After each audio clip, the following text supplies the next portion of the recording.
पहली बात तो ये है कि मैं राज्य को एक प्रकार की व्यवस्था ही मानता हूं, लेकिन राज्य अप्रत्यक्ष रूप से तो हमारा मैनेजर होता है, तो हम उसको व्यवस्था ही कह सकते हैं। जो पंचायत जो है वो कब पंचायत व्यवस्था है और कब पंचायती राज्य है, इन दोनों का अंतर समझने की जरूरत है। तो पंचायत व्यवस्था हम उसको मानते हैं जब हम ग्राम सभा को सर्वशक्तिमान मान ले।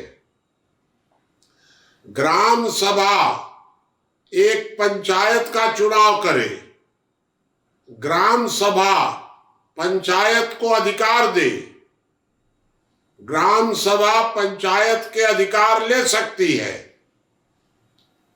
जब ग्राम सभा पंचायत से ऊपर होगी उसे हम कहते हैं पंचायती व्यवस्था। अब पंचायती राज्य क्या है कि जब ग्राम सभा की भूमिका निर्णायक नहीं है, ग्राम सभा की भूमिका सलाहकार के रूप में है। पंचायत को अधिकार राज्य देता है, सरकार देती है।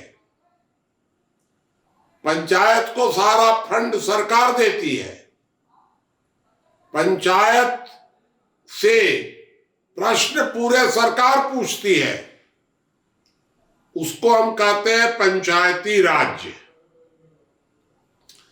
देखिए, तीन तरह का होता है, अकेंद्रीकरण, विकेंद्रीकरण और केंद्रीकरण। जब हम अपने अधिकार किसी ऊपर वाली इकाई को देते हैं तो वह हुआ सत्ता का केंद्रीयकरण। जब ऊपर वाली इकाई अपने नीचे वाली इकाई को देती है वही अधिकार, तो ये हुआ सत्ता का विकेंद्रीकरण। और जब ऊपर वाली इकाई हमें वो अधिकार वापस कर देती है, मूल अधिकार तो हमारा है, वापस कर दिए, ये हुआ अकेंद्रीयकरण। हमारा अधिकार ऊपर वाले को गया तो केंद्रीयकरण, और ऊपर वाले ने नीचे वाले को दिया तो विकेंद्रीयकरण, और हमें वापस कर दिया तो अकेंद्रीयकरण।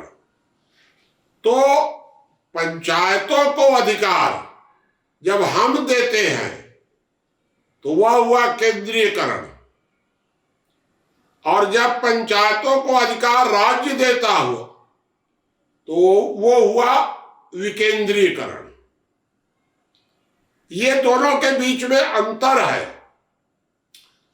वास्तव में यदि आप पंचायतों को ठीक ढंग से चलाना चाहते हैं तो ग्राम सभाओं को सशक्त करिए।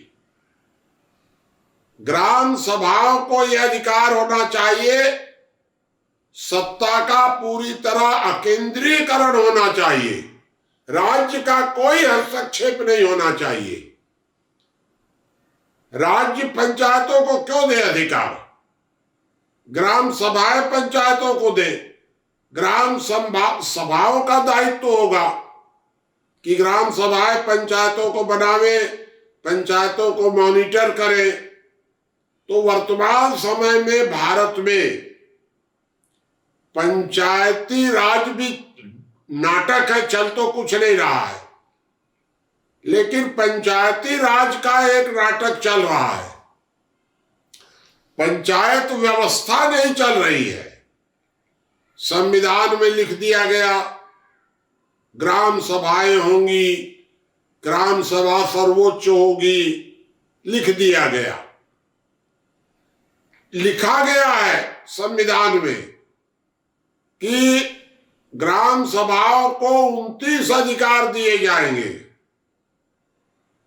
कब दिया जाएगा? दिया जाएगा हजारों साल बाद। ना 1000 साल बाद मिलेगा, ना 10,000 साल के बाद मिलेगा, क्योंकि लिख दिया गया धोखा देने के लिए। आज तक किसी भी हमारी सरकार ने 29 में से एक भी अधिकार ग्राम सभाओं को नहीं दिया है। ग्राम पंचायतों को भी हमारी सरकार ने कार्यपालिक अधिकार दिए हैं, विधायी अधिकार नहीं दिए हैं अभी तक एक भी। जब आपको विधायी अधिकार ही नहीं है, कार्यपालिक अधिकार है, तो आपकी स्वतंत्रता क्या है उसमें? ये विधायी अधिकार और कार्यपालिक अधिकार का भी अंतर बहुत स्पष्ट है, आप बड़ी अच्छी तरह समझते होंगे।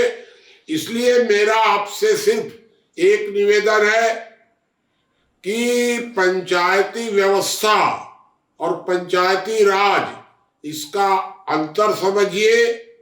ग्राम सभाओं को सर्वशक्तिमान बनाने की जरूरत है और पंचायती राज को पंचायती व्यवस्था में बदलने का प्रयास कीजिए।